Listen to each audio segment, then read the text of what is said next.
ఇక డీటెయిల్స్ చూస్తే కేంద్రంలోని బీజేపీ సర్కారు మతపరమైన రాజకీయాలతో నియంతృత్వ పోకడలతో దేశాన్ని భ్రష్టు పట్టిస్తుందని తెలంగాణ రాష్ట్ర కనీస వేతన సలహా బోర్డు చైర్మన్ జై బాపు జై భీమ్ జైవి సంవిధానం ఇన్ఛార్జి జనక్ ప్రసాద్ అన్నారు.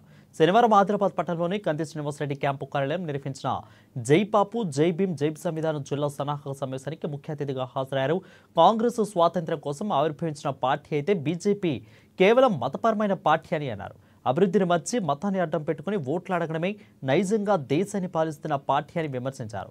ఇక భారతరత్న బిఆర్ అంబేద్కర్ రచించిన రాజ్యాంగాన్ని మార్చే కుట్ర జరుగుతుందని, దాన్ని అడ్డుకుని తీరాలని అన్నారు. బీజేపీ కబంధ హస్తాల కింద దేశం నలిగిపోకుండా కాపాడడం కోసం రాజ్యాంగ పరిరక్షణ ధ్యేయంగా రాహుల్ గాంధీ చేపట్టిన జై భీమ్ జై సంవిధాన నినాదంతో ప్రతి ఒక్కరూ ముందుకు సాగుతామని పిలుపునిచ్చారు. ఇక భారతీయ సమగ్రత కోసం ప్రాణాలు అర్పించిన చరిత్ర గాంధీ కుటుంబానిదని అన్నారు. సమాజ నిర్మాణం కోసం రాహుల్ గాంధీ కాశ్మీర్ నుండి కన్యాకుమారి వరకు 4000 కిలోమీటర్ల యాత్ర చేపట్టాలని గుర్తు చేశారు. ఇక అనంతరం అందరితో జై బాపు జై భీమ్ జైవి సంవిధాన ప్రతిజ్ఞా ప్రతులను ఆవిష్కరించి ప్రతిజ్ఞ చేయించారు. ఇక అందుకంటే ముందు ఆదిలాబాద్ అసెంబ్లీ ఇన్ఛార్జి కంది శ్రీనివాసరెడ్డి సతీమణి కంది మౌన శ్రీనివాసరెడ్డి మాట్లాడుతూ రాజ్యాంగాన్ని పరిరక్షించుకోవాల్సిన బాధ్యత అందరిపై ఉందని అన్నారు. ఇక కులమత భేదాలు లేని పార్టీ కాంగ్రెస్ పార్టీ అని అన్నారు. కార్యక్రమ చివరిలో కంది శ్రీనివాసరెడ్డి సతీమణి కంది మౌన శ్రీనివాసరెడ్డి అతిథులను శాలువతో సత్కరించారు.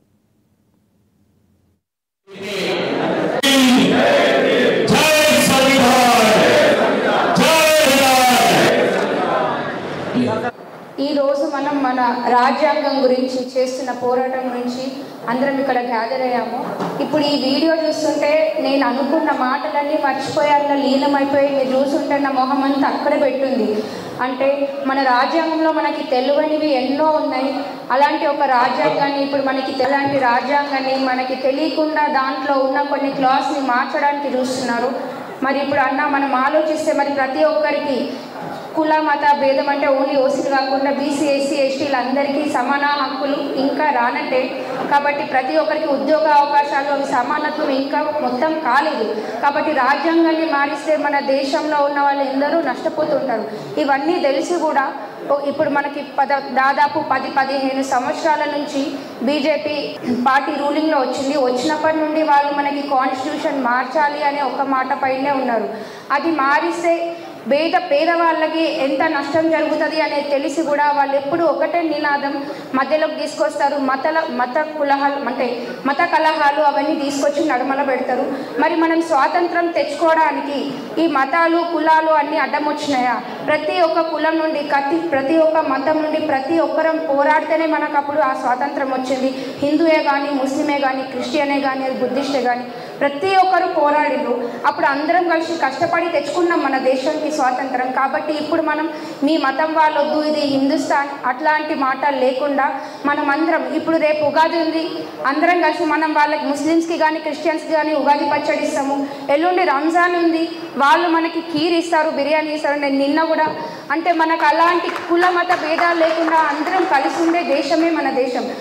ప్రధానంగా ఈ కార్యక్రమానికి కారణం ఏంటంటే బీజేపీ అధికారంలో వచ్చిన 11 సంవత్సరాల్లో వాళ్ళకు ఒక అభిప్రాయం ఉంది, ఈ దేశాన్ని నియంతలాగా బీజేపీ పరిపాలించాలని కోరుకుంది. దానికోసం 2.5 సంవత్సరాల కింద సాక్షాత్తు ప్రధాని గోవాలో మేము రాజ్యాంగం మారుస్తాం అన్నాడు. ఇవాళ మేము అట్లా అనలేదని అంటాడు. మీరు ఆలోచించండి, ఈ దేశ రాజ్యాంగం ప్రకారంగా ప్రమాణం చేసిన ప్రధానమంత్రి కానీ వాళ్ళ మంత్రివర్గ సహచరులు కానీ పరిపాలించట్లేదు. కేవలం మనుధర్మశాస్త్రం ప్రకారంగా హిందూ మైథాలజీలో వాళ్ళు ఈ దేశాన్ని పరిపాలిస్తారు. ఆర్ఎస్ఎస్ ఐడియాలజీలో ఈ దేశం నడవాలనుకుంటాను. మనం ఒక నిమిషం ఆలోచించాలా, కాంగ్రెస్ పార్టీ భూమిక ఏంటి, ఆర్ఎస్ఎస్ భూమిక ఏంటి? 1885లో కాంగ్రెస్ పార్టీ పుట్టింది, 1925లో ఆర్ఎస్ఎస్ పార్టీ పుట్టింది. ఆర్ఎస్ఎస్ పార్టీ పుట్టిన దగ్గర నుంచి కాంగ్రెస్ పార్టీ స్వాతంత్ర్యం కోసం పిలిపిస్తే దాన్ని వ్యతిరేకించింది. 1942లో క్విట్ ఇండియా యాక్ట్ వ్యతిరేకంగా పనిచేసింది. మహిళలకు ఓటుకు వ్యతిరేకంగా పనిచేసింది. జాతీయ జెండాను వ్యతిరేకించింది. అంబేద్కర్ మహానుభావుడు రాసిన రాజ్యాంగాన్ని రామ్లీలా మైదాన్లో ఆర్ఎస్